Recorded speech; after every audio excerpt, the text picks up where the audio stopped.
Olá, esse é o podcast Filosofia Pop.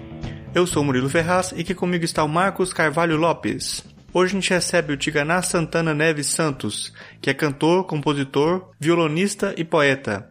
Ele graduou-se em Filosofia pela Universidade Federal da Bahia e é doutor em Letras pelo Programa de Estudos da Tradução do Departamento de Letras Modernas da Universidade de São Paulo. Esse é o nosso episódio número 82 e hoje falamos sobre Bunsek Fukiao. Se você gosta do nosso trabalho, você pode ajudar o programa a continuar apoiando o Catarse do Filosofia Pop em catarse.me/filosofia_pop a partir de R$5 por mês. A sua ajuda é muito importante para a gente conseguir manter o programa. Os apoiadores podem fazer parte do Taverna do Platão, que é o nosso grupo de apoiadores no WhatsApp.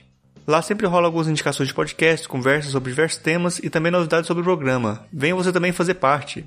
Recentemente nós lançamos o livro Filosofia Pop, Ano 1, Ensaios de Diálogo Filosófico. O livro faz parte da coleção Goiânia em Prosa e Verso. A editora já liberou os exemplares e nós vamos começar a distribuição para os nossos apoiadores, começando por aqueles que estão no nosso grupo do WhatsApp. Em breve a gente vai dar mais informações sobre como adquirir o livro. Se você apoia o Filosofia Pop no Catarse e não recebeu a mensagem para entrar no grupo, entre em contato conosco para participar. Caso você queira ajudar a gente e não possa contribuir financeiramente, ajude divulgando os programas, compartilhe nas redes sociais, comente nos posts para incentivar o nosso trabalho. Tudo isso ajuda a gente a continuar produzindo. O podcast continua sendo distribuído gratuitamente em todas as plataformas. Nós agradecemos os novos apoiadores Joana Antonácio, Lucas Gissoni, Maurício Montanha Júnior e Milena Moraes Lima. Faça como eles e apoie também o podcast Filosofia Pop para o nosso trabalho poder continuar. Assine nosso canal no YouTube em youtube.com/filosofiapop. Siga a gente no Twitter no @filosofia_pop e curta a nossa página no Facebook em facebook.com/podcast Filosofia Pop, tudo junto. Você também pode mandar um e-mail pra gente no contato@filosofiapop.com.br. O Filosofia Pop é um podcast que aborda a filosofia como parte da cultura. A cada 15 dias, sempre às segundas-feiras, a gente vai estar aqui para continuar essa conversa com vocês. Vamos então para nossa conversa sobre Fukiao.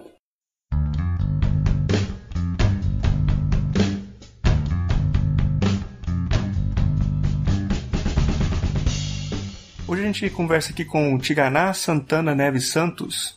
Ele é cantor, compositor, violonista e poeta brasileiro. Ele fez a graduação dele em Filosofia pela Universidade Federal da Bahia, fez o doutorado dele em Letras pela USP e está agora cursando um pós-doutorado no Instituto de Estudos Brasileiro da USP também. As suas pesquisas voltam principalmente para as línguas, linguagem e cosmologia africanas, com ênfase nas linguagens da cultura banto. E ele estabelece cruzamentos entre nessas chaves de pensamento e aquelas de outras experiências culturais de existências não ocidentais e ocidentais. Eu agradeço aqui a presença do Tiganá, que topou ter essa conversa aqui com a gente. A gente vai falar hoje sobre um dos autores que ele estuda, que é o congolês Bunsek Fukiao. Eu já começo aqui perguntando para ele quem foi o Fukiao.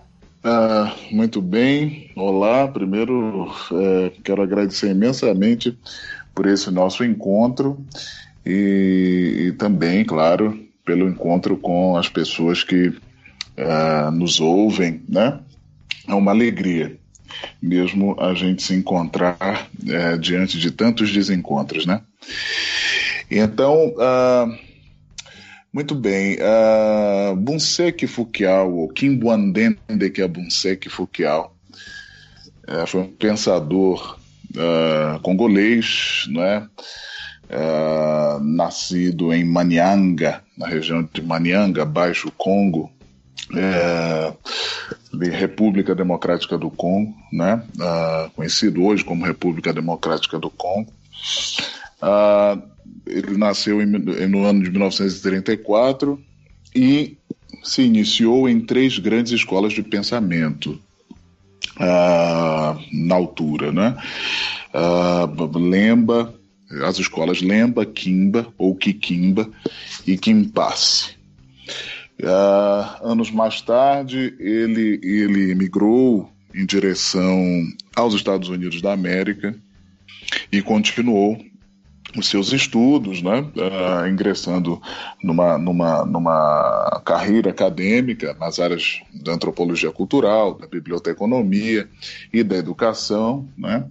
Ele defendeu sua tese de doutoramento na área de educação. Teve um trabalho muito interessante, né, nos presídios levando ideias em torno do que seja a pessoa, né, muito de acordo com princípios Bantu-Congo, e princípios cosmológicos importantes, né, de bases ali assentadas na civilização Congo. É preciso diferenciar o que seja a civilização Congo, o que seja a República Democrática do Congo, né, ou Congo-Kinshasa, né, e o Congo-Brazzaville, os dois Congos países, né, em civilização Congo, muito, muito anterior, evidentemente, ao que se conhece hoje como República Democrática do Congo e República do Congo.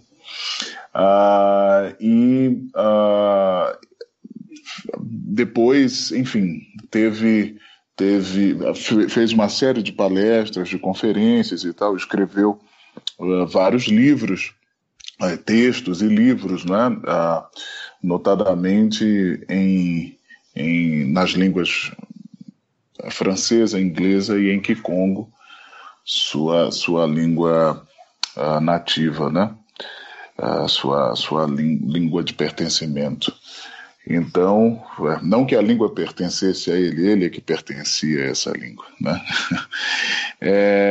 E Bunseki Fukiao foi, sem sombra de dúvidas, um grande, digamos assim, pensador contemporâneo que trazia à baila, sobretudo,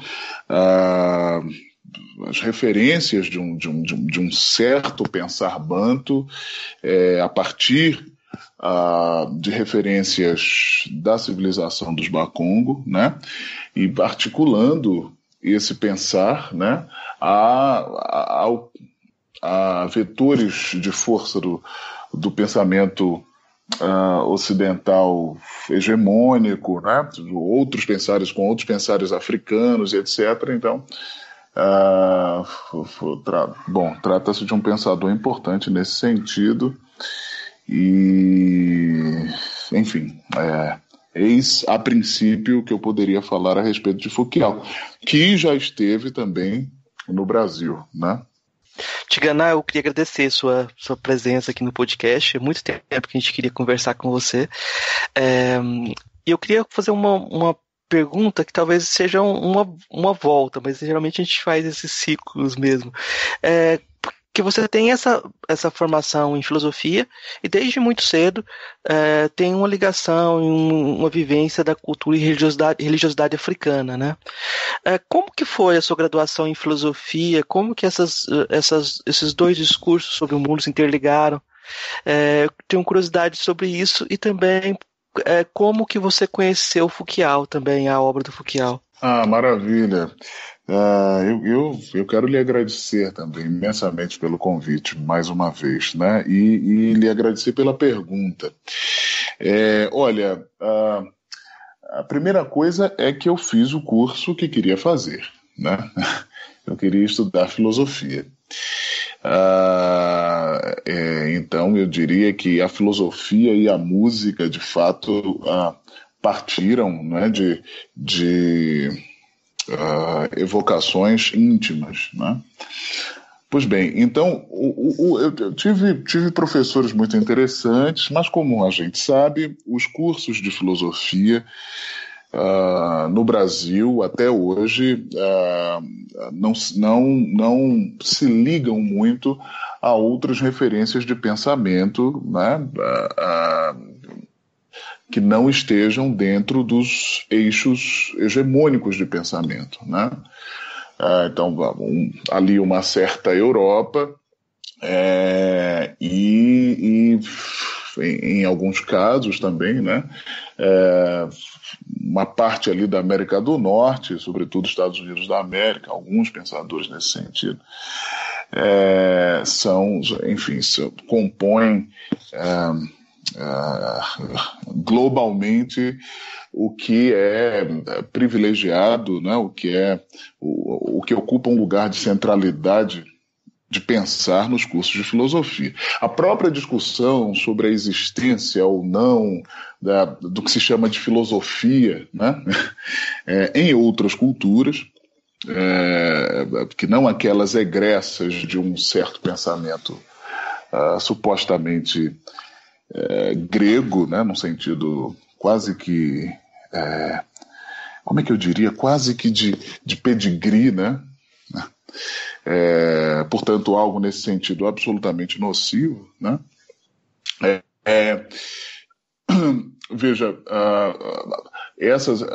essa discussão ainda vige, né? Em torno do que é e do que não é filosofia. No fundo, quem teria o direito de pensar desse modo mais sofisticado, né?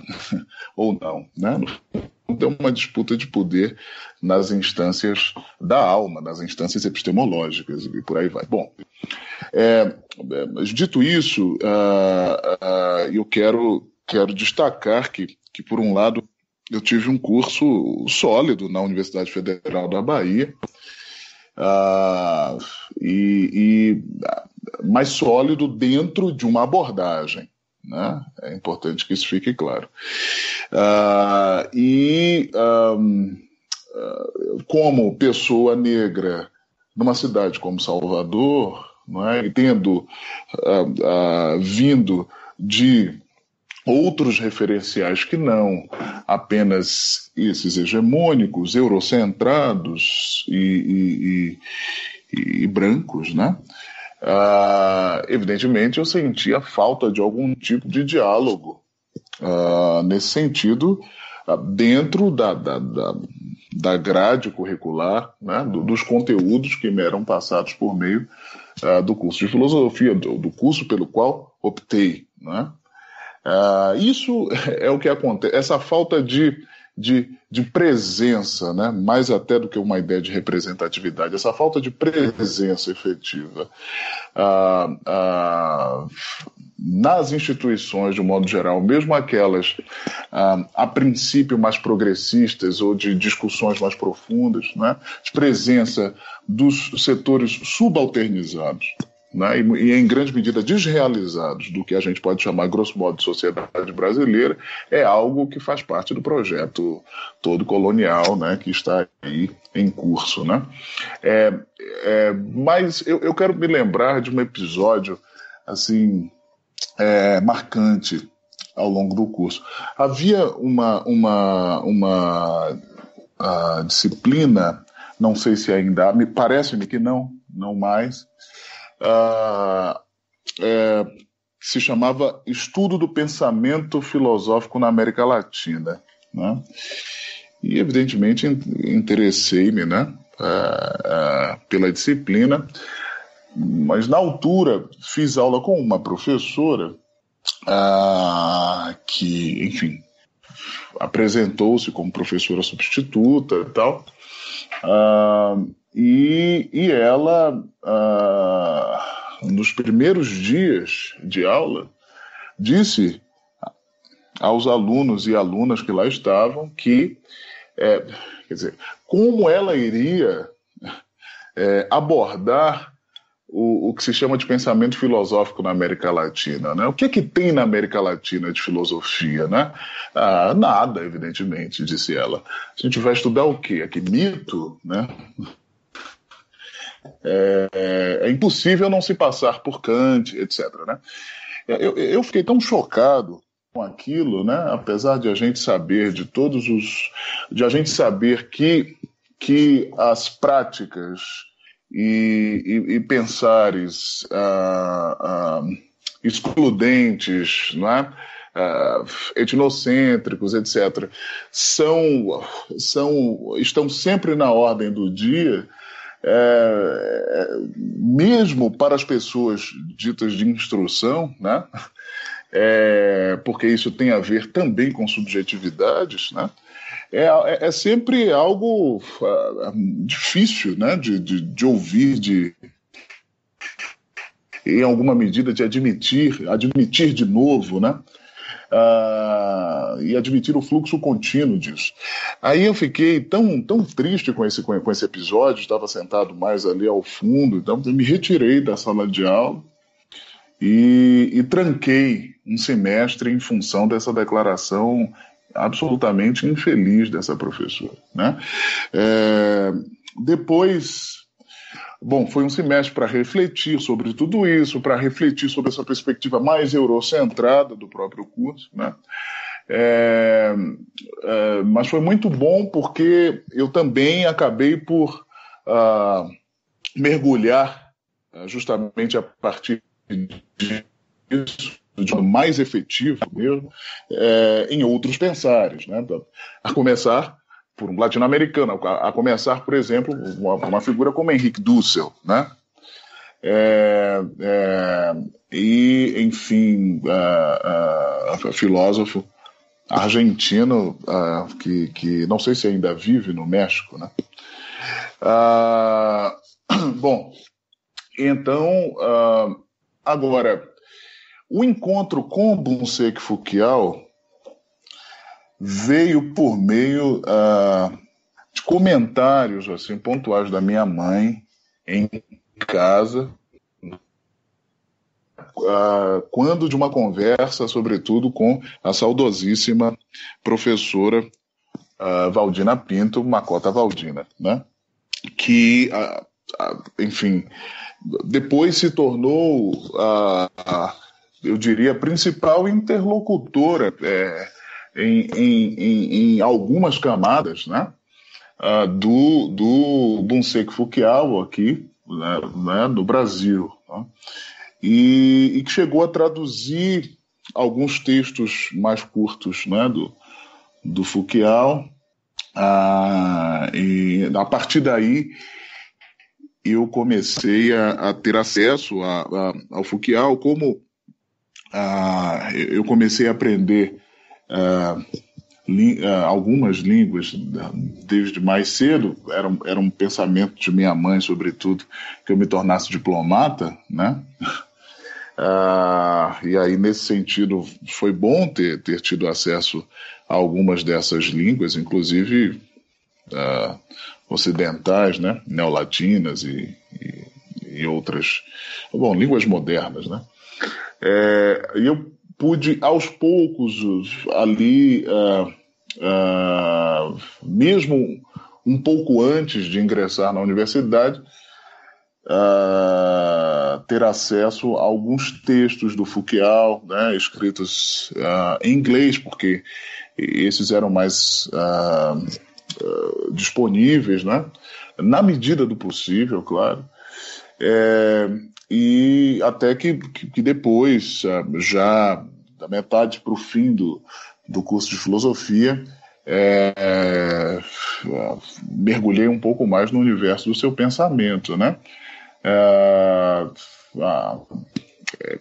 Evidentemente reconhecendo que o que ele trazia, né, em termos de pensar e de uma certa prática cosmológica, né, e de, enfim, aprofundamento de perspectivas do real ou do imaterial, né, como quer que queiramos chamar, aquilo se associava diretamente, dialogava e em grande medida ancorava, né, também algumas práticas importantes do que a gente tinha em espaços da diáspora como o Brasil, né? E dentro dessa diáspora, desse espaço diaspórico chamado Brasil, Bahia, e dentro dela Salvador, Recôncavo, né? Então, quer dizer, dentro das religiões de matrizes africanas, sobretudo de linhagem Congo-Angola, né? Congo, Muxicongo, Angolão, Paquetã, dentro da Umbanda, né? Sobretudo, mas também depois em algumas outras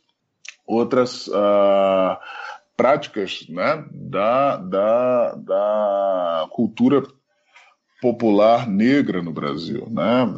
O que a gente tinha desde na Zambiapunga, o que a gente tem nos maracatus, nos moçambiques, congados, etc. Né? Em larga medida, eu podia reconhecer elementos advindos da cosmologia Banto-Congo, essa trazida por Fouquial, né? Um mediador, evidentemente, né? Em muitas dessas referências importantes e estruturantes do que a gente pode chamar, em grande medida, de cultura brasileira, né? É isso. Bom, associado a isso, claro, como ele é uma pessoa absolutamente também ligada ao seu léxico original, né? A língua Kikongo, e eu também cheguei a ter contato com a língua Kikongo já desde cedo, quando minha mãe fazia um curso com o saudoso professor Raimundo Pires, Tata, né? Tata Cambondo, Tata Tauexê, no CEAL, no Centro de Estudos Afro-Orientais, né? Quando da direção da grande professoria da Pessoa de Castro. Então, indo aos candomblés, né? Também, claro, havia também essa relação com as palavras, não é? Com os significados, com as evocações que elas podiam trazer, né? Dos dois lados do Atlântico. Uhum. Bom, acho que foi bem interessante essa trajetória que você narrou. Acho que para a gente começar a ver um pouco mais aqui do pensamento do que o Fouquial pensava, dentro da cosmologia Bakongo, o que é o homem? O que é ser uma pessoa? Olha, isso é interessante, né? É uma pergunta interessante. Pessoa, quer dizer, em Kikongo, Muntu, né?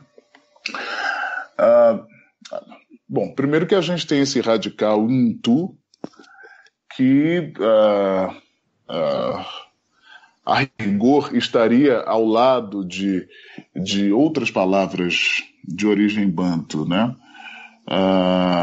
Para designar pessoa, quer dizer, o ato, mutu, etc., estaria na origem do termo banto, né? Portanto, forma pluralizada de pessoa. A partir daí teríamos pessoas em banto, né? Uma prefixação que indica a forma plural, né? Pois muito bem. Também intu é cabeça, não é? Mas, evidentemente, não entendamos cabeça como uma parte que se pode fragmentar daquilo que a gente pode entender como corpo, né? Mas cabeça como todo um funcionamento, né? Um funcionamento que leva a pessoa muito, não é? A horizontalidade e a verticalidade do mundo, né? Do existir, né?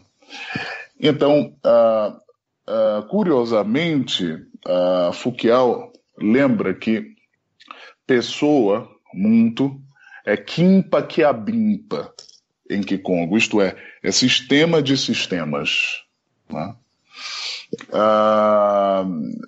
Pessoa é sistema de sistemas, quer dizer, estaríamos dentro, portanto, de uma conjuntura interativa, né? Intersistêmica.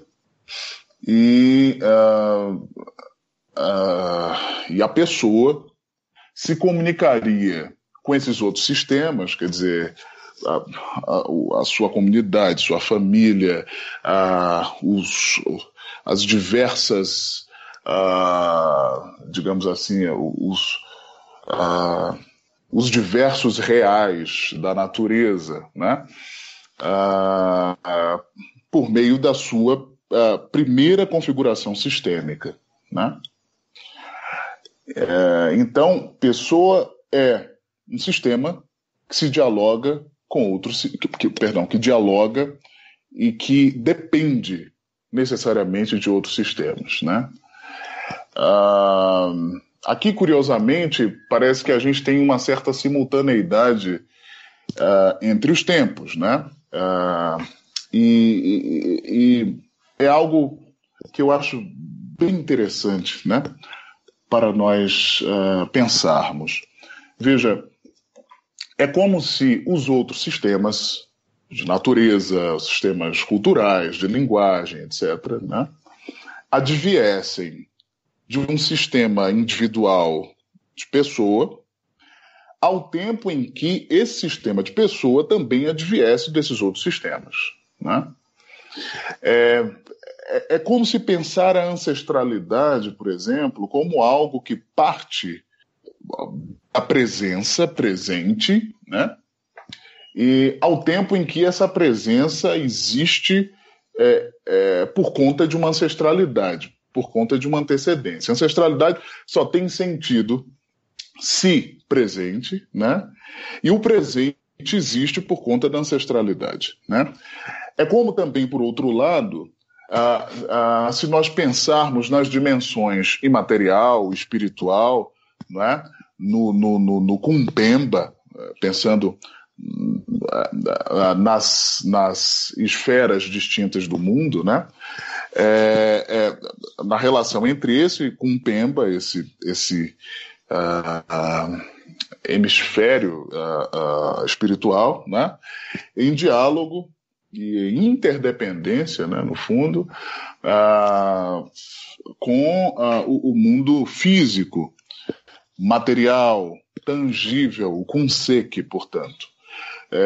Se nós pensarmos que esse mundo espiritual estaria sob o chão, sob a terra, sob o mundo físico, né?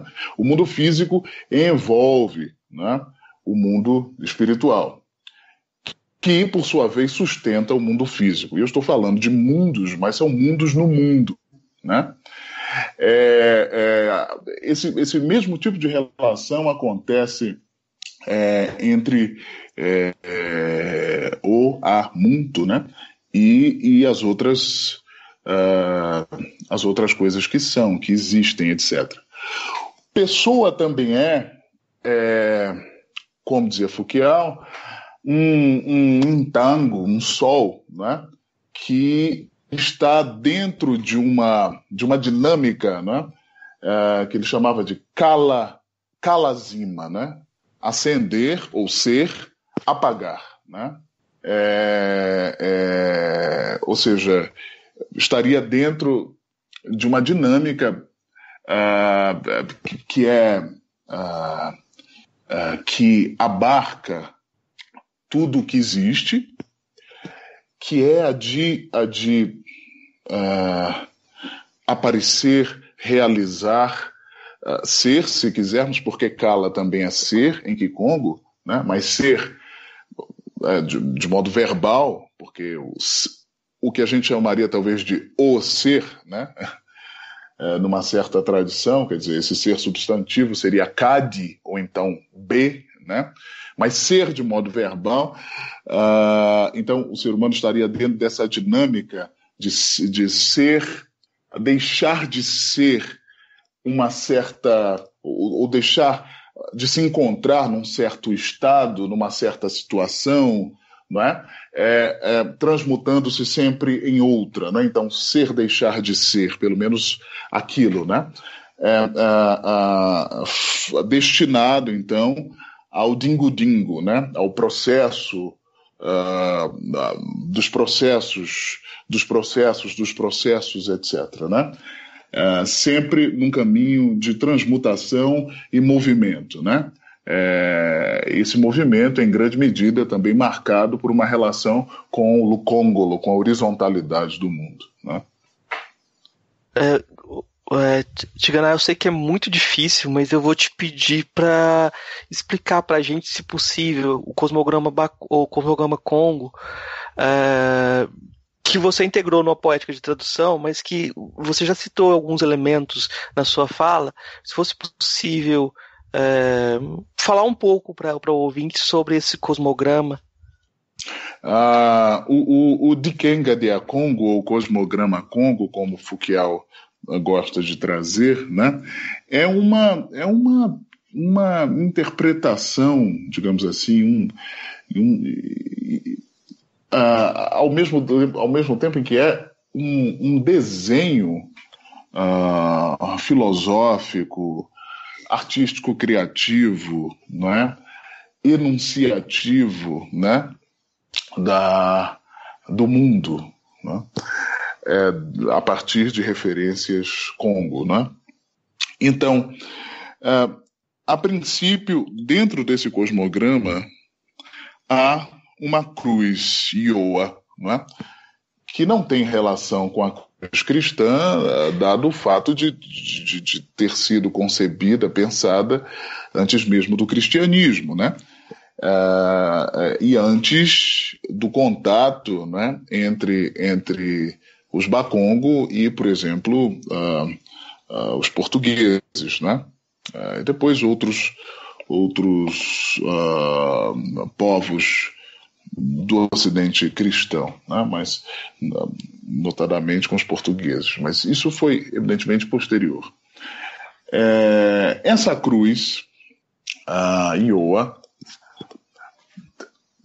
teria nas suas 4 pontas, né, os 4 estágios de ser, né, das coisas que existem. Então, teria o estágio Kala, que é o estágio de ser, de aparecimento ao tangível, né? Como eu disse antes, Kala é ser, em Kikongo. Depois tem o estágio Tukula, que é o ápice das coisas, um momento de alta producência, né? Das coisas, das pessoas, das lideranças, etc. Né? Quero dizer, antes de falar do Tukula, que o Kala, primeiro estágio a que eu me referi, ele se faz representar pela cor preta, né? Tukula, que tem esse radical Kula, que significa amadurecer, desenvolver-se, se faz representar pela cor vermelha. Aí depois temos um estágio Luvemba, que é o ocaso, o pôr do sol das coisas, dos fatos, da fisicidade, né? Das coisas, das ideias, etc., que vem desse radical Vemba, que significa agrisalhar-se, né? E que se faz representar pela cor cinza, ali entre o branco e o cinza, né? E depois temos Musone, que é esse estágio da imaterialidade, né?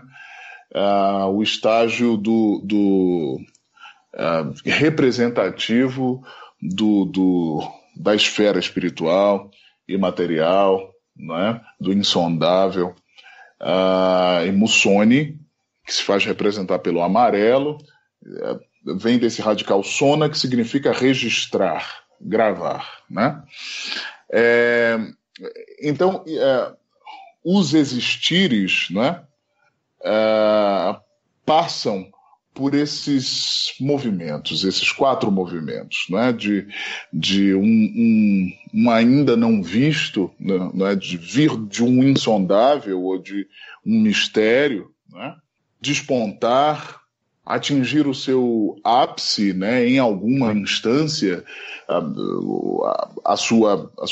atingir a sua maior potência, ou fazer com que em termos aristotélicos, essa potência, né, chegue a um ato efetivo, né, no seu maior viço, né, e depois as coisas se agrisalham, né, chegam ao seu pôr do sol para depois perderem a sua materialidade, no fundo se transmutarem, né?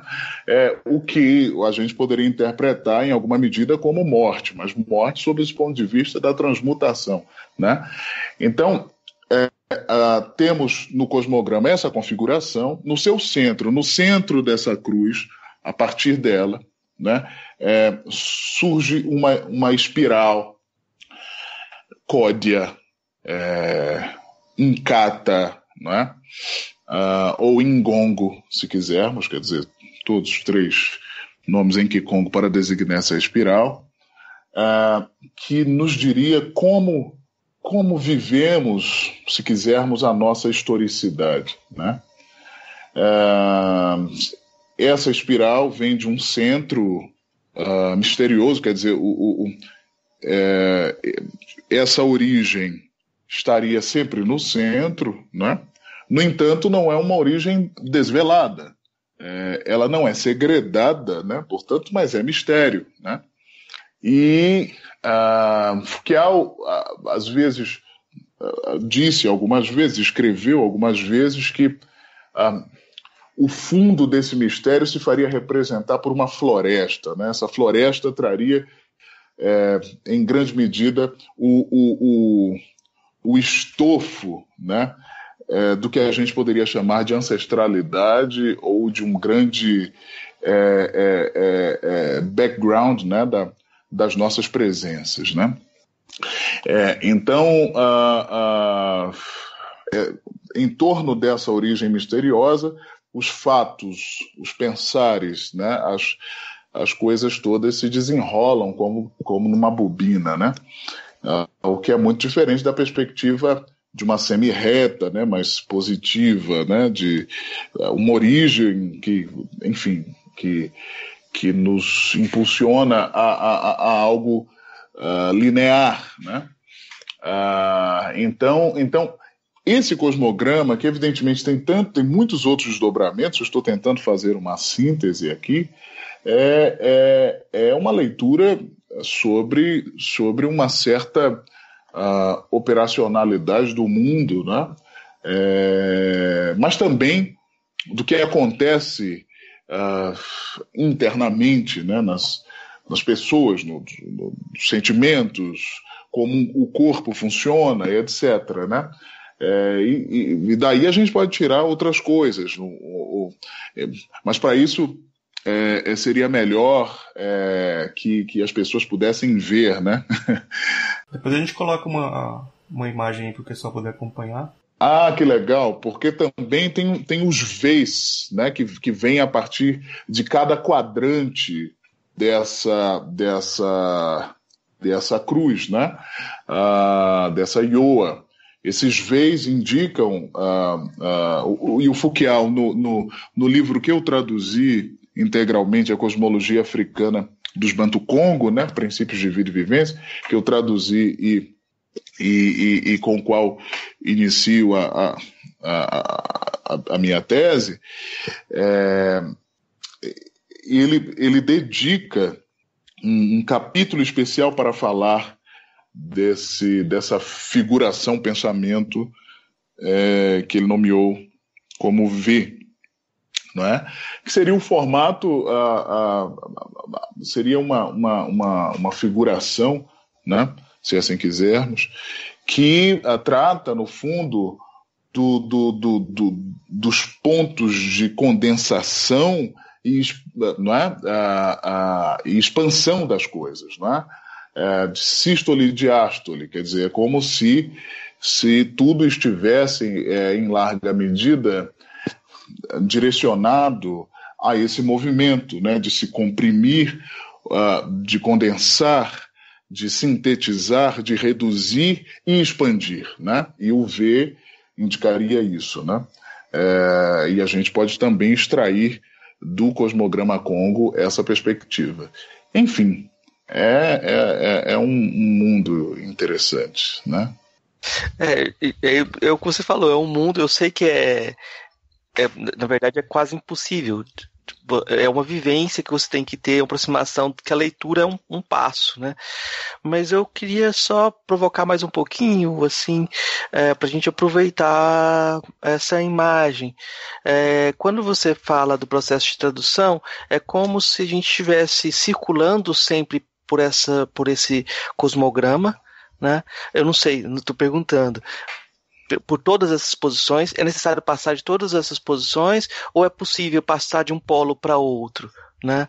Eu estou perguntando também porque quando você vê o trabalho, por exemplo, do Henry Louis Gates sobre tradução, ele fala que dentro das culturas africanas você tem sempre uma regência do Exu de duas cabeças, que você tem sempre um discurso para fora e um discurso para dentro. Esses discursos, dentro do mesmo discurso, tem essas duas possibilidades, né? E eu achei interessante como essa perspectiva do Henry Louis Gates parece ver um diálogo mais diaspórico, assim, né?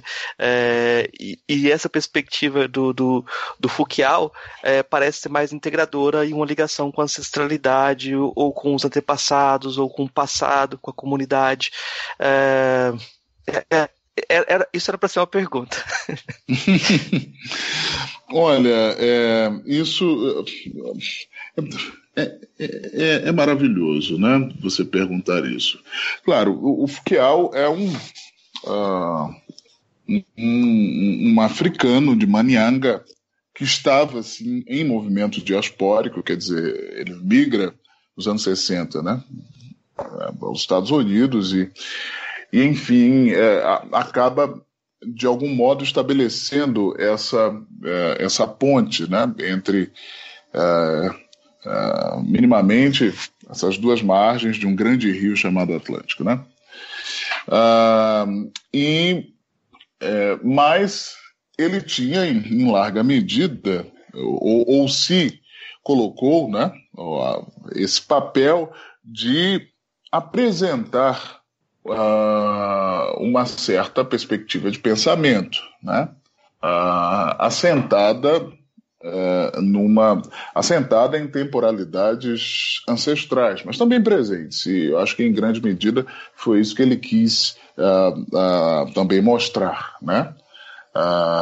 Enfim, mostrar que seria possível o estabelecimento de um diálogo com esses pensares, até porque se pode viver, né, uma pluralidade também de temporalidades, né?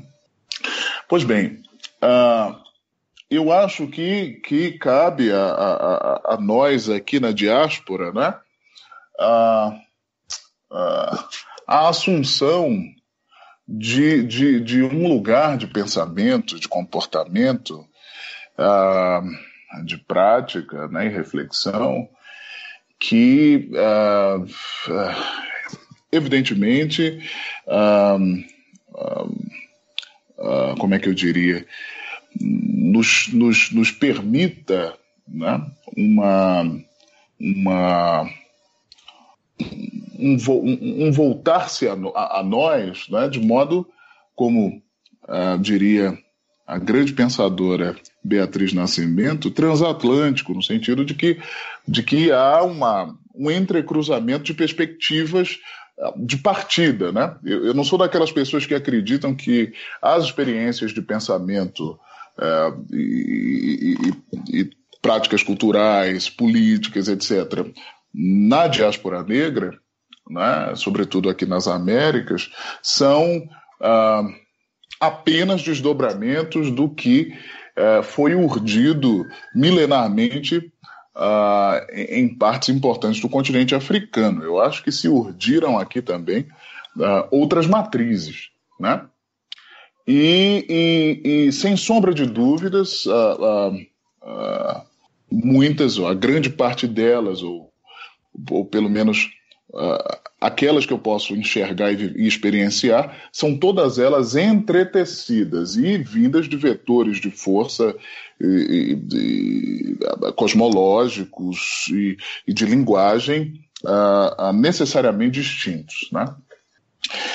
Dito isso, é importante, portanto, interpretar em larga medida a proposta de Foucault com os olhos de cá, né? Por isso que o título da tese que escrevi e defendi termina com "a partir do Brasil", né? A perspectiva, enfim, africana, a cosmologia africana Bantu-Congo, né? Traduções, a tradução negra, reflexões e diálogos a partir do Brasil. É uma marca importante, né? Depois, o que eu diria? Que dentro disso, pensar esses estágios ontontológicos, esses estágios de formas, né, estados, etc., ali apresentados pelo cosmograma Congo, pelo Dikenga de Congo, é também a gente pensar neles, né, em diálogo com outras perspectivas possíveis, né? O que eu quero dizer com isso tudo é que eu não acho que haja uma estrutura, evidentemente, para se interpretar, a partir da sua pergunta que foi sobre o traduzir, né, para se interpretar ou experienciar uma vivência tradutória, né? Aliás, isso que eu chamei circunstancialmente de uma tradução negra, né, em larga medida um modo de transduzir, de deslocar, que não recorre aos universais, né? Portanto, trata-se de situações tradutórias ad hoc, né?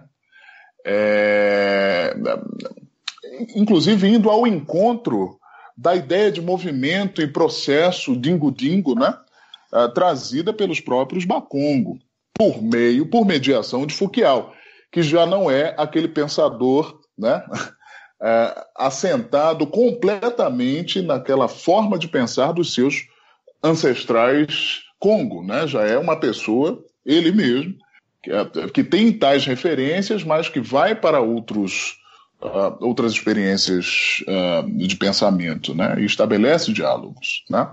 Então, assim,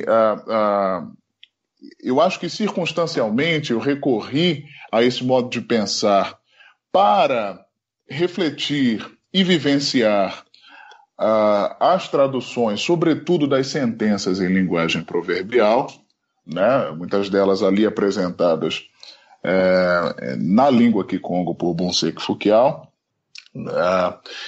e ter toda uma discussão em torno daquela forma de pensar do cosmograma, né? Ligada a uma certa operação dessas enunciações, né? Mas eu não acho que isso seja necessariamente aplicável a todas as coisas, né? Entende? Então, acho também que há e Fouquial não nega isso, né? Pelo contrário, uma interpenetração entre esses estágios, né? Claro, onde você encontra o zênite, você encontra também uma derrocada, né? Onde você encontra o início, você encontra o fim, né? Aliás, a primeira página dos seus manuscritos inéditos, Macuco Matato, né? Sobre os quais estou a trabalhar agora, ele começa justamente com toda essa discussão, né, do o alto no baixo, etc. Então há uma interpenetração desses estágios. Não sei, sinceramente, se precisaríamos passar por todos, e porque essa é uma leitura, né? É uma leitura que pode ser, em grande medida, incorporada para uma determinada poética em relação ao mundo e as relações, e a uma certa ética também, se assim quisermos, né? Mas há muito, né? E sou a favor de que, com abertura, força e potência, nós possamos extrair fios importantes dessa proposta de pensamento, né? Para a construção, proposta, reflexão, né? De outros desenhos de pensamento, nas diversas áreas, né? Eu acho que é justamente isso que faz todo esse diálogo epistemológico girar. Porque, no fundo, o que eu particularmente quero, desejo genuinamente, é um diálogo simétrico entre partes distintas, né? Entre partes culturais distintas, e por aí vai. Né? E foi isso que eu tentei fazer nas minhas pesquisas. Né? Fazer com que o Foucault, em alguma medida, por exemplo,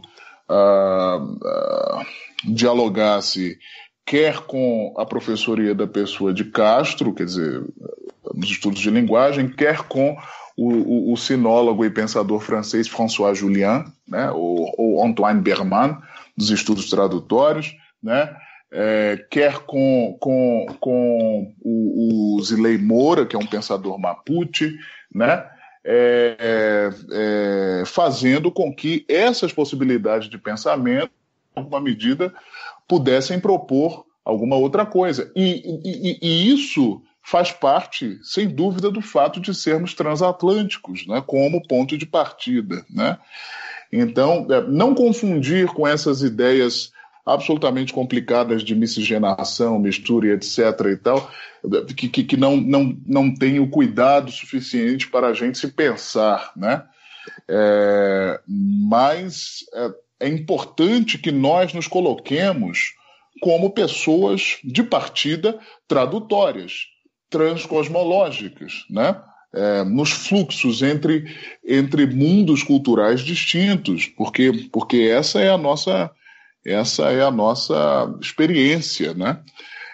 Então, aqui só para ler um trecho um trecho pequeno dessa primeira página que eu me referi, do Macuco Matato, que eu comecei a traduzir, né, os fundamentos culturais banto entre os Congo. Então, e para falar dessa dinâmica, né, ali justamente prevista nesse sistema de pensamento, dinâmica que inclusive admite diálogo com outros sistemas de pensamento, afinal, lembremos-nos de que somos sistema de sistemas e sistema entre sistemas, né? Então, ele diz que essa é a primeira página, logo depois do título. O alto ancorado no baixo, o físico envolvendo o espiritual, o humano no inumano, o líder no ancestral, o visível no invisível, o conhecido no desconhecido, o ordinário no extraordinário, o pensado no impensado, o profano no mistério, o acessível no inacessível, o futuro como presente no passado, o dingo-dingo de vida na experiência humana. Fiquei curioso pro resto do livro, vamos ver. Eu faço uma pequena tradução, quer dizer, do prefácio e tudo, e acoplo também a tese, algumas poucas palavras, mas eu estou nesse processo de mergulho, que são mais de 400 páginas, né, de manuscritos inéditos, né? E essa, a meu ver, é a grande obra de Foucault, né? Você falou muito das importâncias da cultura. Qual é a importância das sentenças proverbiais Kinkanga para a cultura Bakongo? Olha, justamente por essa importância que eu estabeleci uma distinção entre o que eu chamei de sentenças em linguagem proverbial e provérbios, como a gente conhece comumente, que evidentemente não tem a mesma força de enunciação, de realização, né? Que as sentenças proverbiais têm, pelo que eu pude compreender, né? Na civilização dos Bakongo e em outras civilizações negro-africanas, também, se quisermos também em culturas árabes, etc., né? Ora, tais sentenças, primeiro que condensam narrativas existenciais que vêm de muito antes, né, da sua própria criação, né? E são também a partir de outras narrativas, né? Portanto, elas são uma espécie de dobradiça, né? Ali, ou um V, né? Um grande V, que condensa toda uma experiência de linguagem, de existência, né, de uma determinada comunidade, de uma determinada civilização, e de tempos, né, dessa civilização, e no seu ato, na sua ação enunciativa, né, dada uma determinada circunstância, dada uma determinada pessoa que enuncia, né, também, enfim, propõe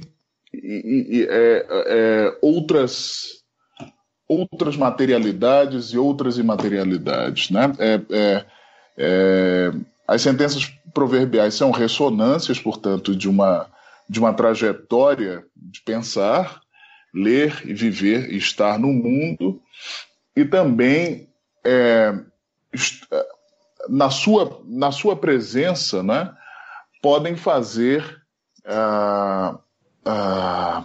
podem mobilizar outras situações. Elas trazem princípios científicos, princípios filosóficos, têm força de lei, né? Portanto, trazem princípios jurídicos, né? Enfim, tem um caráter em grande medida sintético, claro, assim como os provérbios, mas eu não destacaria um certo ritmo proverbial como a gente estaria acostumado a perceber em provérbios de origem ocidental, por exemplo, né? Então, que tem que ter, assim como lexias fixas, né? Com uma estrutura que vai até certo ponto. Não, eu não diria isso, porque eu já vi sentenças proverbiais relativamente grandes, outras muito curtas, né? O fato é que elas são, por meio da linguagem, por meio de uma linguagem, né?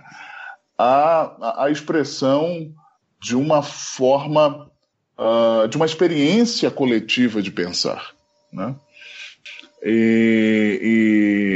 Portanto, há uma sentença proverbial, né, que diz que uma sentença proverbial não é uma pessoa tola quem a diz, né? Então, de fato algo que é importante e que foi o próprio Fouquial chegou a compilar mais de 1000 sentenças, né? E eu não sei onde está esse material, se ainda, enfim, se existe ainda, né? Mas porque faz um bom tempo que ele reuniu muitas dessas sentenças. Mas, enfim, é uma outra forma de se preencher o ar do mundo, né? Na sua tese, você traduziu diversas sentenças proverbiais, mas acrescentou como anexo o áudio com a gravação das sentenças. Qual que é a importância dessa enunciação? Qual que é a importância da voz na aproximação da cultura bakongo? Sim. Justamente para dizer que há várias camadas, né, disso que os bakongos chamavam de mínica e eminienie, ondas e radiações, né, e que, em larga medida, comunicar-se nas diversas instâncias mobilizar essas ondas e radiações, não é? Receber e emitir, né? Tambula e etambiquissa, né? Ondas e radiações, frequências, né? Então, eu quis também, em alguma medida, dizer, por meio dessas gravações, que a enunciação dessas sentenças proverbiais se dava por meio da voz, né? E que essa voz tem ao tempo em que tem uma fisicidade, ela corresponde a uma imaterialidade também, né? Quer dizer, uma fisicidade que se comunica com uma imaterialidade ou com uma esfera espiritual, etc., né? Que devolve as suas referências de ancestralidade a uma presença física trazida pela própria voz, trazida pela materialidade ouvida da voz, né? Então, para além da inscrição na letra, né, porque a gente não pode falar, evidentemente, de que se tratava de são povos ágrafos, não, enfim, toda essa discussão, que é também mais uma instância de discussão de poder, né, por meio de uma certa epistemologia, de uma certa forma de estar no mundo. Evidentemente, quer dizer, se a letra é um tipo de inscrição, o cosmograma também é. E também as sentenças proverbiais de modo avozeado, né, também são, né, uma forma importante de inscrição, né? Então, eu quis trazer, em larga medida, essa representação da voz na enunciação de ideias, de experiências, né?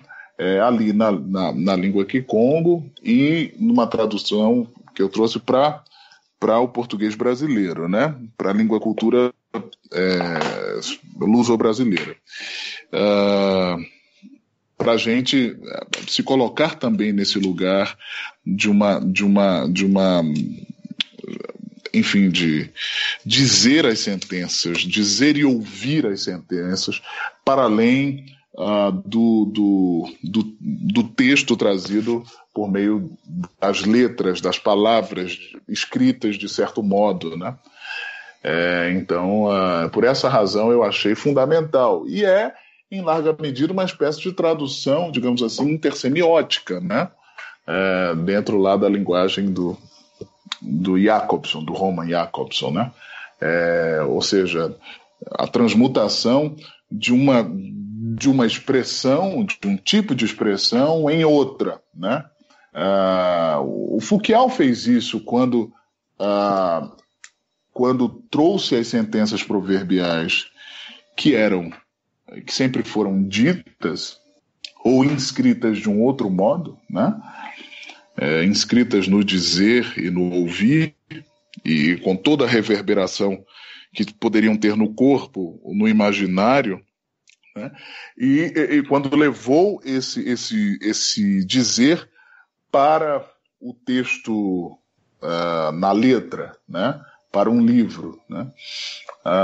O que eu fiz em alguma medida foi aqui, desse outro lado do Atlântico, com outro tipo de experiência e com outros recursos, evidentemente, noutros tempos. Isso é transduzir, é traduzir, repito, é deslocar, né, algo de um lugar para o outro. Eu quis trazer, além da perspectiva escrita, né, para as enunciações proverbiais, também aquela da voz, né? Uhum. Aí eu acho que você falando da escrita e da voz, e também eu acho que ligando com outras atividades suas, acho que a GCAP também perguntar se há uma importância também para a cultura Macongo da música também. Sem sombra de dúvida. Seria até difícil estabelecer uma abstração em torno disso, sabe? Porque, veja, se comunicar-se, como eu disse antes, nas suas diversas instâncias, mobilizar ondas e radiações, a música é a metalinguagem disso, né? Então, a música, uma certa... A música nos traria, quer dizer, dentro de uma leitura minha em relação ao que eu pude compreender da proposta cosmológica Congo, né? A música seria nos traria uma perspectiva estética dessa mobilização de ondas e radiações, né, no fundo.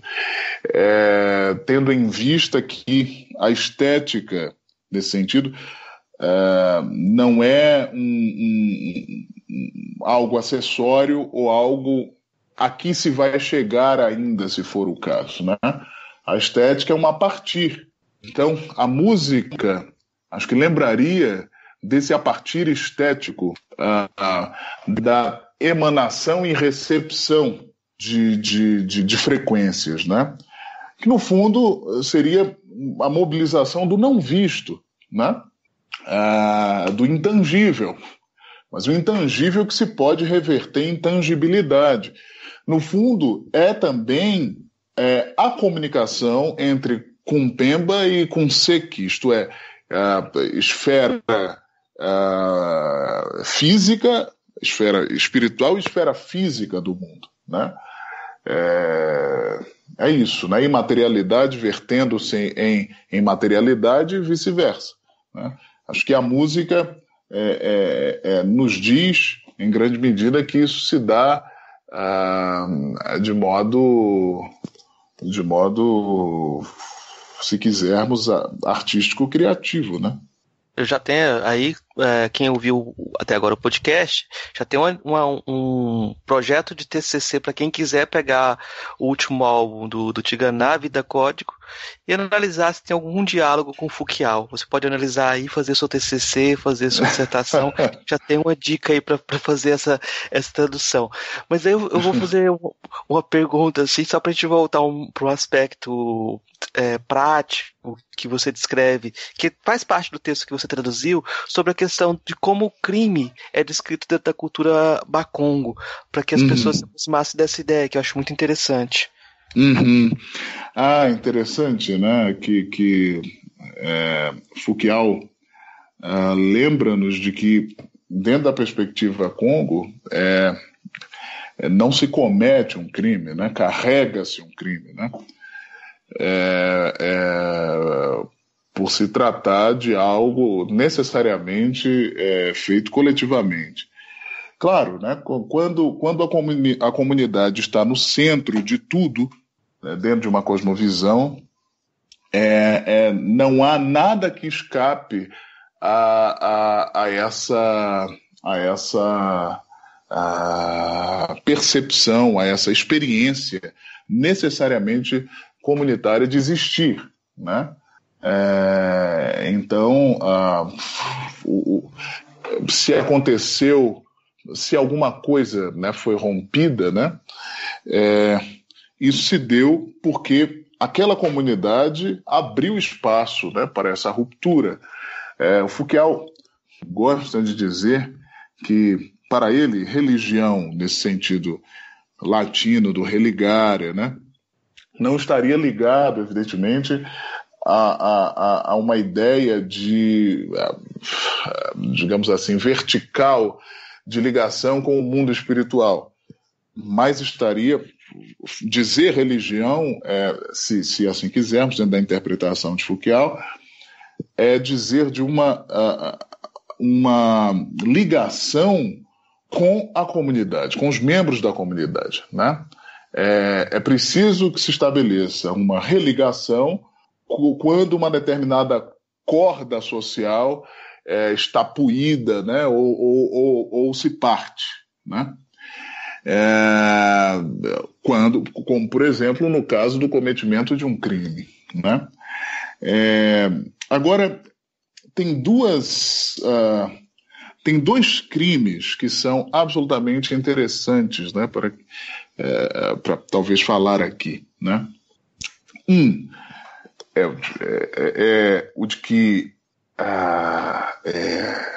o de comercializar, né, vender ou comprar terra, né? A terra é algo inalienável, né? E o outro é o de reclamar autoria por uma criação, né? Isso eu acho extraordinário, né? Evidentemente há outros crimes, enfim, crime de assassinato, crime de adultério, etc. Mas com as suas características específicas. Eu estou falando, evidentemente, aqui muito panoramicamente, mas é preciso ver em que perspectiva se dá em que perspectiva se adultera, né, se comete adultério.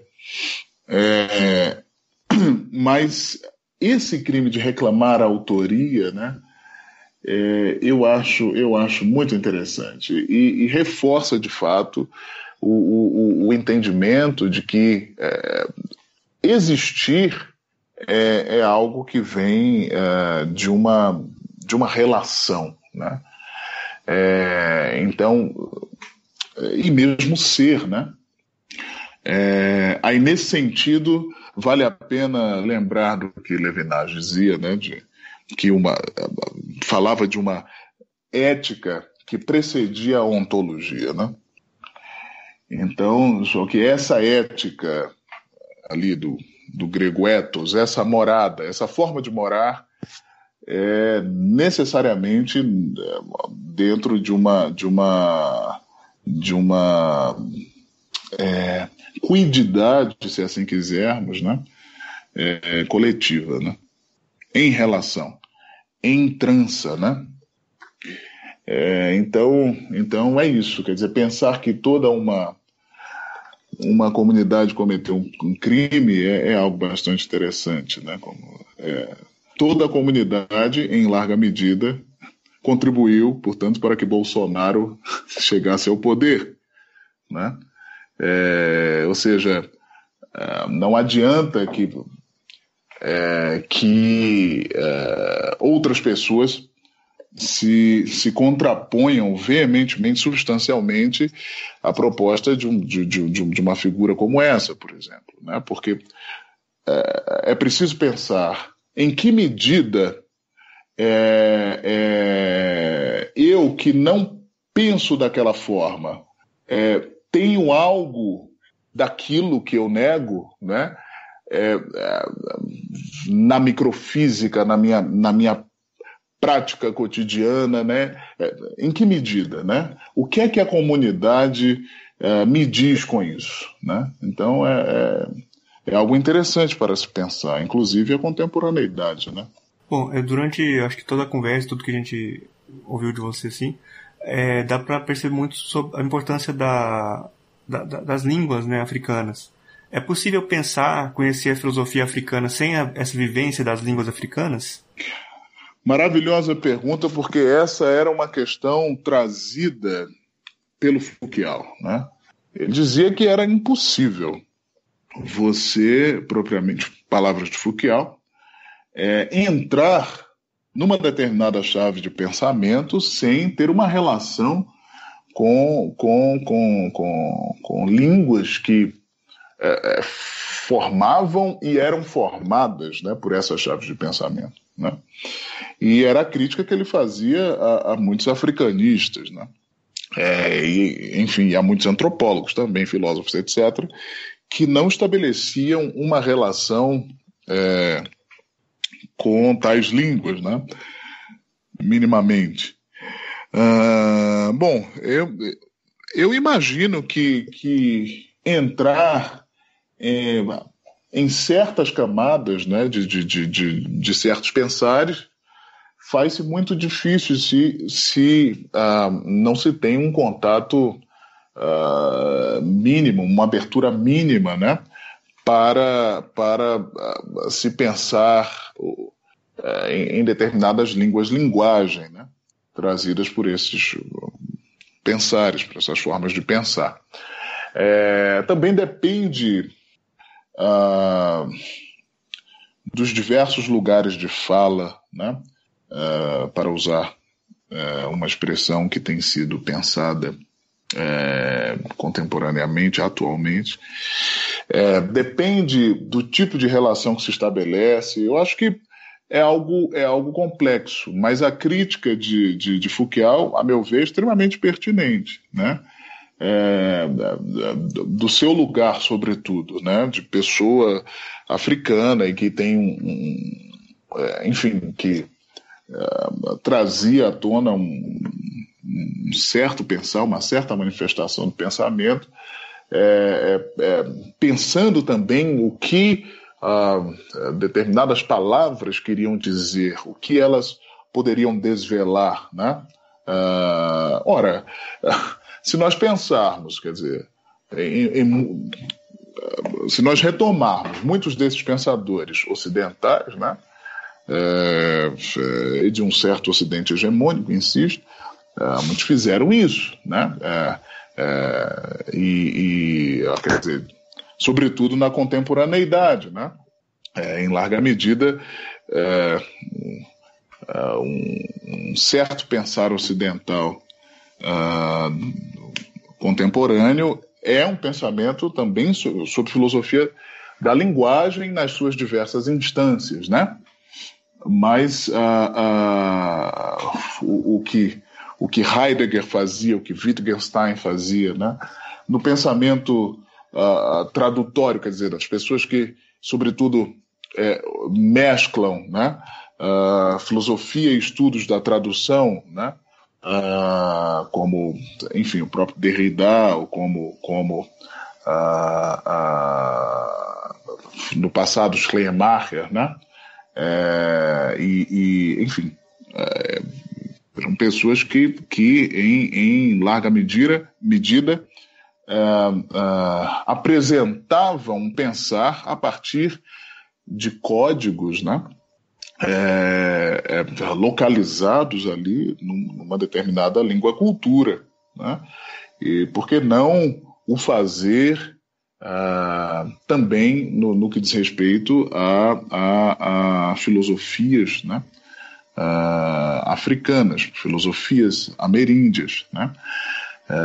Eu acho que minimamente se deve, né, quando evidentemente é possível, né, e a depender do tipo de relação que se quer estabelecer com determinadas chaves de pensamento, acho que minimamente se deve sim ter pelo menos abertura, né, para a entrada num determinado mundo de códigos, né, de um determinado ritmo, né, de estabelecimento de linguagem, por aí vai, né, para se pensar também, em larga medida, a partir disso, por intermédio, pela mediação também disso, né, ao lado da sua própria perspectiva, dos seus próprios princípios e pertencimentos culturais, né, claro. Mas as sobreposições, quer dizer, a gente tem uma história colonial de sobreposições e aniquilações, né? Então, eu acho que, além de ser idôneo intelectualmente, como experiência, é também político, né? Que se tenha, quando possível, repito, né, acesso às línguas, a muitas dessas línguas africanas, né? Ademais, temos relação direta, sobretudo com línguas banto, né? Falando aqui a partir do Brasil, né? Então, é fundamental. Hoje eu estava lendo um texto do Marcos Banho e ele comenta que sobre o R retroflexo. Isso. E ele vai falar como isso vem da língua geral tupi, né? Então eu fiquei pensando sobre isso, como a gente incorpora na nossa fala muitas coisas que a gente nem percebe, porque eu tô sem perceber que esse sotaque tem uma história, esse jeito de falar tem uma história. Eu queria só comentar uma coisa sobre essa questão da linguagem, porque quem conhece o lugar da filosofia, o jeito como a filosofia trabalha com rituais, se você pronuncia um nome errado de uma palavra em alemão ou de um autor, as pessoas já te olham com desconfiança intelectual. Eu acho que não seria interessante de forma nenhuma repetir esse tipo de jogo e muito menos repetir o tipo de jogo de aumento de autoestima, de você citar palavras em línguas estrangeiras sem incorporar significados. E eu acho que uma coisa que você falou muitas vezes foi de como você tem que se abrir para o mundo e até na pergunta do Murilo, vivência de línguas africanas. É uma vivência de um holística. Não você citar uma palavra em grego para dificultar e para aumentar sua autoestima, né? Eu acho que isso é importante também. Sem sombra de dúvida. Inclusive, quer dizer, eu me referi sobretudo a uma abertura a esses códigos, né? E a partir, evidentemente, das suas referências culturais, etc., mas o estabelecimento de um diálogo também com esses códigos, quando possível. Não se trata de você apropriar-se desse tipo de codificação, né, para o estabelecimento de novas verticalizações hierárquicas de poder, etc. Não, de modo algum. Mas eu penso que a crítica que o Fouquier fazia, até porque a própria relação, pelo que eu pude compreender, né, com a língua, não é essa de que a língua pertence a essas pessoas, de um certo exercício de mestria e de domínio, né, em relação à língua, né? Mas, pelo contrário, uma abertura, uma clareira, um pertencimento de um certo comportamento a partir do que essa... E eu gosto de usar língua-linguagem por isso, ou língua-cultura por isso, né? Que essa língua-linguagem, que essa língua-cultura pode oferecer, né? A partir do qual a gente pode pensar, né? Mas diante dos diversos apagamentos epistemológicos e cosmológicos e desse processo de desrealização, né, e desumanização, subalternização de muitas pessoas egressas dessas civilizações, né, eu acho que é importante que haja uma abertura para o estabelecimento genuíno de um diálogo também com esses códigos, entende? É muito mais do que como você muito bem pontuou, apropriar-se deles para o estabelecimento de uma nova relação de poder, né? E agir dessa forma, né? Eu acho que eu particularmente perguntar se eu domino essa ou aquela língua é uma pergunta que não cabe, né? Nesse caso. É o estabelecimento de uma relação, né, que vem muito de múltiplos interesses, que vem do afeto, que vem da experiência com algumas dessas línguas e levo a elas também uma certa um outro tipo de corpo, né? Eu acho que é isso, entende? No fundo, encarar tudo isso de modo mais simétrico, né? Do que propriamente. Agora, o que não dá, e essa era a crítica do Fouquier, de novo, tratar tudo isso como objeto de estudo, levando apenas o seu tipo de... o seu ritmo cosmológico e de codificação em relação ao mundo, né? E dizer as coisas tão somente a partir dessa perspectiva e desse modo de dizer, né? Eu acho que é isso, é esse o ponto, né? Essa a torção que talvez precisemos começar a fazer. Bom, a gente fez aqui uma trajetória bem interessante aqui nesse programa. E a gente está com a proposta de fazer sempre as 3 mesmas perguntas para os convidados, para depois a gente poder comparar as respostas e tal. E a primeira pergunta é: o que é filosofia? Só pergunta fácil. Não. Olha, filosofia é um certo modo de estar no mundo, não é? Que tem, enfim, que dentro das diversas práticas humanas, né, segue mais ou menos alguns pontos comuns, né, que poderíamos colocar, digamos assim, num determinado grupo, digo, a partir das práticas urbanas, ou seja, o que poderíamos chamar de música, por exemplo, em lugar muitas vezes de biologia, né? Ou de investigação científica, né? O que não significa, e aí eu recorro a outras chaves de pensamento, o que não significa que não haja, que essas fronteiras não sejam borradas e que não haja uma interação e muitas vezes um copertencimento e interdependência entre esses fazimentos, esses pensares, essas diversas formas, né, e também ferramentas, né, humanas para se estar no mundo. Então, a filosofia é uma determinada forma de se estar no mundo, notadamente ligada a pensar, né? Pensar sobre aquilo que a gente poderia chamar de real, mas aí no sentido mesmo de coisal, né? De real, de res, de coisa, né? Daquilo que se nos apresenta das mais diversas formas, né? E esse pensar não necessariamente atuaria tão somente naquilo que a gente chama de cabeça, como algo, cabeça, e dentro da cabeça razão, né? Como algo, em alguma medida, distinto do que a gente chama comumente de corpo, né? Então, eu creio que esse estar filosófico no mundo, que se a gente aí recorre à palavra grega, né?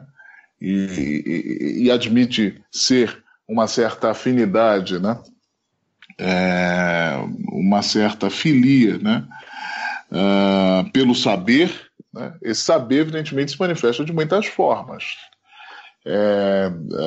Escolheu-se uma determinada forma, né? Um determinado modo de se encarar a filosofia num certo ocidente hegemônico, inclusive reclama a posse do que se chama de filosofia, né? Mas tradicionalmente, hein? Não estou dizendo que todas as pessoas, todos os pensadores e pensadoras assim concordam. Mas eu acho que se admitirmos que se trata de uma certa afinidade por saber, é saber de determinadas formas, de várias formas, né? Então, e também pensar nesse sentido mais amplo, né? Pensar com o todo, com o corpo inteiro, né? Com as diversas percepções, né?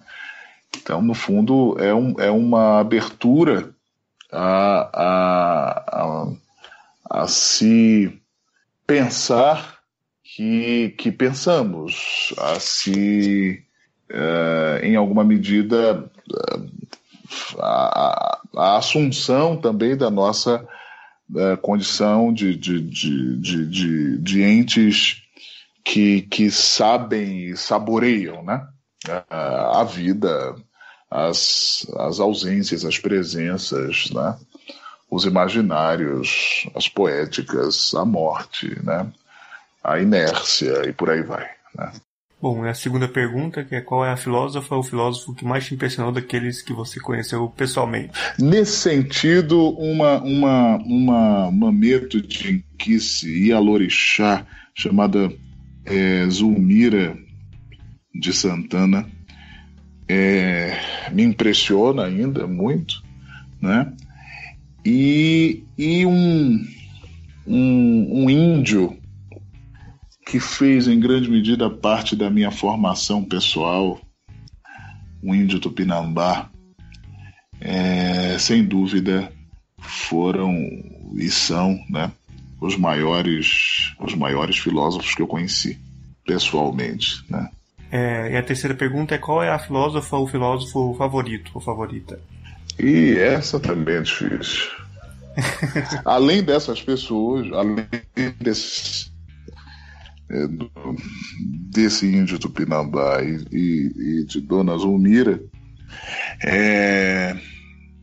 eu diria que, bom, há muitas e muitos, né? de culturas distintas. Mas sabe de uma coisa? Eu acho que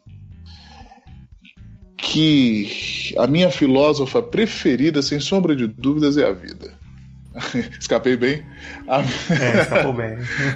A vida com o oferecimento de tudo para se filosofar, para se pensar, para se fazer arte, para se morrer, para se comer, para se ignorar, né? É assim, sem sombra de dúvidas, a grande coisa, né? A grande força. Bom, a gente fez uma trajetória interessante aqui. Eu acho que a gente pode ir para as indicações.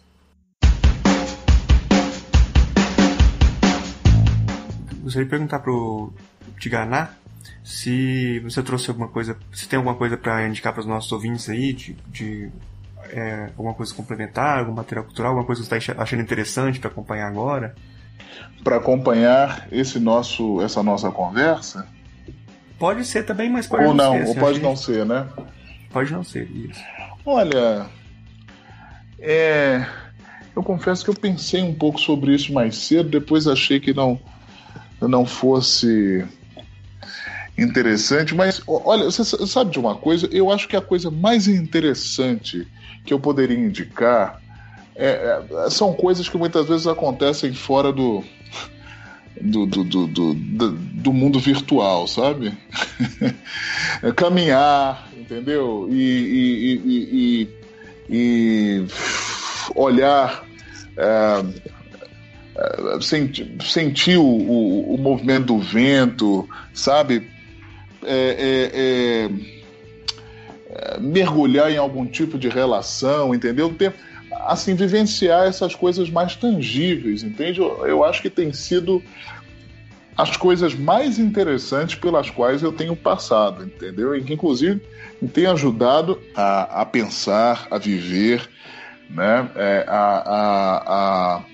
A mergulhar em leituras, em sensações. Sinceramente, sabe? Uma caminhada, um pôr do sol, uma conversa, entende? Eu acho que é isso que eu indicaria, entendeu? Algo assim, do tete a tete com a outra pessoa, sabe? Acho que isso. Marcos, você trouxe alguma coisa para indicar? Não, eu vou indicar uma aproximação dessa conversa também, para quem quiser ficar curioso sobre tudo que o Tigana falou. Eu acho que ouvir a poesia dele, ouvir a música dele é uma forma também de aproximar desse chamado também para a vida. Então eu acho que é uma coisa que pode complementar bastante esse episódio. Quem quiser procurar a tese dele também na internet para poder ler, para ler o texto do Fouquial, eu acho que é importante o pessoal que é da filosofia, que não é da filosofia, para tentar se aproximar e se questionar também. Mas eu indicaria para você dar uma procurada aí, ouvir a música do Tigana e essa dimensão poética que vocês perceberam na fala dele em movimento. Eu agradeço muitíssimo, Marcos, pela indicação. É muito, muito gentil aí da sua parte, enfim. Com isso, eu indico filosofia pop, indico os podcasts, né? Claro, sem dúvida. Que fazem parte dessa experiência com a vida, né? Isso porque que eu você me falou refiro. de dois movimentos, filosofia e música, né? E eu acho que esses dois movimentos se encontram como vivência, como respiração, como palavra, quando a gente faz poesia. A gente não consegue viver com muitos poetas, a gente não consegue viver com todos os músicos também, né? Então tem um espaço para vivenciar a poesia, é sempre um cuidado. Então é uma indicação também que pede cuidado. Porque o Tigana, por exemplo, ele faz músicas em línguas africanas e seria interessante que a pessoa tivesse curiosidade para ir além, para tentar encontrar, entender as palavras. Isso é um chamado que a música dele pede também, então tá lá. Bom, a gente está chegando no final do programa. Eu quero agradecer muito aqui a presença do Tigana e abrir espaço também final aqui para suas considerações finais, para você dizer o que você quiser, divulgar alguma coisa sua, enfim, um espaço aberto aqui para você falar o que quiser. Olha, eu quero agradecer imensamente, agradecer a vocês por esse encontro muito interessante. Não é a toda hora e em cada esquina que a gente encontra uma oportunidade como essa, né, realmente preciosa, assim, de mergulho, de tete a tete, né? É a isso que eu me refiro, né? Como indicação, quando falava das indicações, né? E eu quero agradecer, parabenizá-los, né, pelos seus trabalhos e respectivos e pela promoção desses encontros e pela difusão, né, pelo espraiamento dos diversos pensares por meio do programa, enfim, e por meio das ações de vocês em conjunto, individuais e tal. E quero, sinceramente, pensar que aqui conjuntamente, né, talvez retomar um pouco aquela ideia de que nós somos, quer queiramos ou não, comunidade, no sentido de que a gente tem o existir, né, como força comum, né? E nesse sentido a gente necessariamente forma a partir da relação, sobretudo, um corpo, né, um grande corpo de partes existentes, né?